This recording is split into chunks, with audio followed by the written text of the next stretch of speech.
Monday Night Countdown, just in case you missed what Keyshawn had to say. It was about the earlier season talk about whether or not Tebow should be the starting quarterback over Kyle Orton.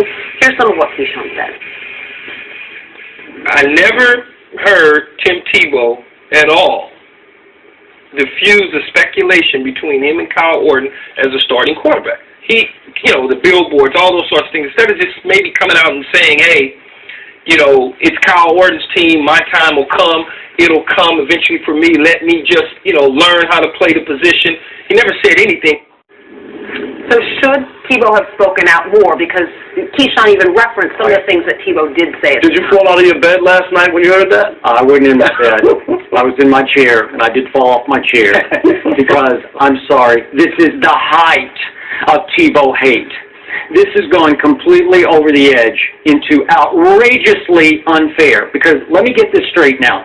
Here we have Tim Tebow, first-round draft pick, right? Good. Questionable. Good with that. But he was a first-round pick. He was.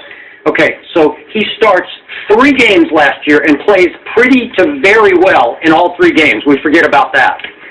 And in the offseason, the Broncos basically announced they're going to start Tim Tebow. This is before training camp starts. And they tried to trade Kyle Orton. Do you remember this? And failed to do so because they couldn't get the right return from Miami. Remember this? So now he doesn't start. He keeps his mouth shut, says all the right things about supporting starter Kyle Orton, even though Tim Tebow got the rug jerked out from under him in training camp because he's a terrible practice player in 7-on-7 drills.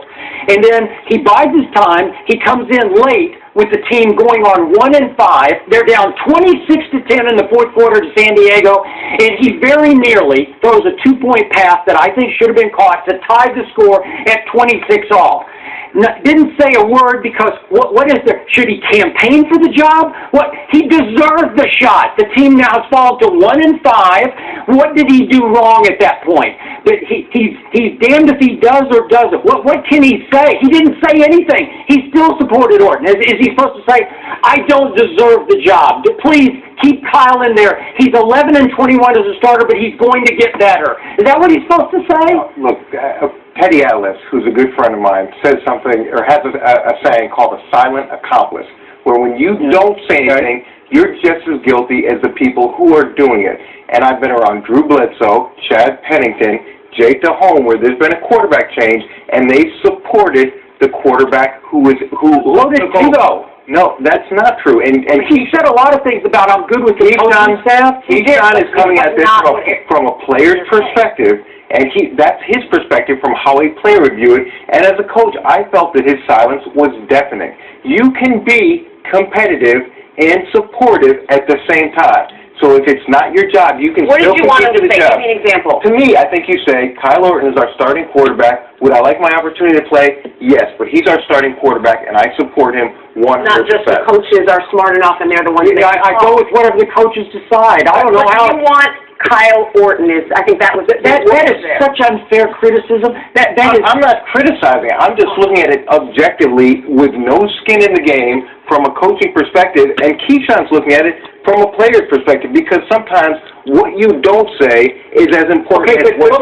say. Wait. The inference is Tebow's trying to undermine a Kyle Orton who, again, was 11-21 as the starter. How can you? There's no undermining. He's being undermined by his performance. What he is what he is. That's fine. But the situation at that point is Kyle Orton was a starter, and as a teammate and as a good teammate, your job is to help support that player. And I would bet that Kyle Orton is helping Tim Tebow to be successful. The only thing I don't understand, and I hear that perspective, but from where does the onus come on the coach to make the right call or decision? It just seems weird in a league where people are just waiting for their opportunity to play. That's what the NFL is all about, right? That you wait for your opportunity, and I never see anybody want to turn down or be a guy who says they don't want the job. And I understand that's that not he's not saying that. No, that's not what I'm saying. But where's the onus just on the coach to say, Kyle Orton's the quarterback, and we're not going to discuss this? He did say that. And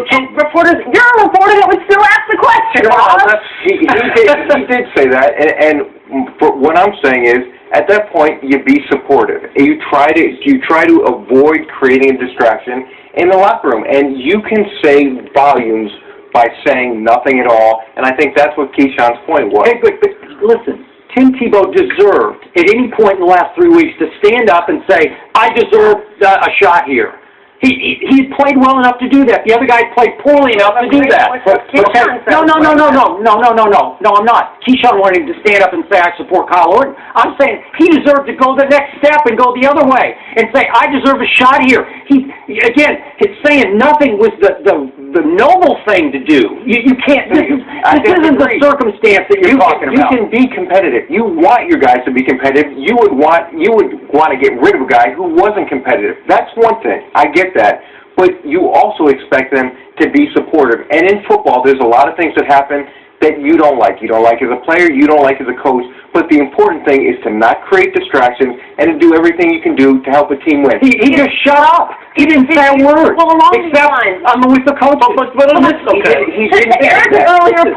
Eric's earlier point about here's what, and Keyshawn is saying this too, that this is what the players are looking for, that it has to be as definitive as Kyle Orton is the starting quarterback. Is this a learning moment for Tim Tebow? No. This is his second year in the NFL. You talk about 3 other quarterbacks that did it. 3 other quarterbacks with a long history. Yeah. Is this a learning moment of fair or not? When a change was made, none of those guys were happy about it. But what they did is they said, I'm going to help the player that's starting, and I'm going to be as supportive as this team as I possibly can be. And you appreciate that both as a coach and as another player in the locker room, because it helps you move forward with what's important, which is being the next this team. situation is totally different than those 3, and we don't have time to break down each situation you're bringing up. But again, he was the first-round pick who bided his time and played well when he got his 4 chances. And again, I think he deserved to stand up and say, I want to play, and he didn't say anything. And now you're criticizing him for what he did. But there's no problem with saying, I want to play. There's no problem. You appreciate and respect that. Competitive, great. But if you're not playing, be supportive of the guy that is. But the only thing is, I think Tim Tebow is a different animal from the standpoint of he's this legendary college quarterback who was selling more jerseys than anybody else. And whether he said that or not, I still believe there would have been a fan base or buzz to still want him to play. You know what? Whether he said I support. So now Kyle Orton is this duplicitous figure who had a hidden agenda. Well, I mean, get a break. Yes, it is. What was the Teddy Atlas quote? Silent accomplice. Okay, accomplice is a You very don't have to be negative term. You do not have to be I don't know. accomplice. Accomplice is strong. Does not mean You were unknowing condemning this kid when he's just trying to survive. There's no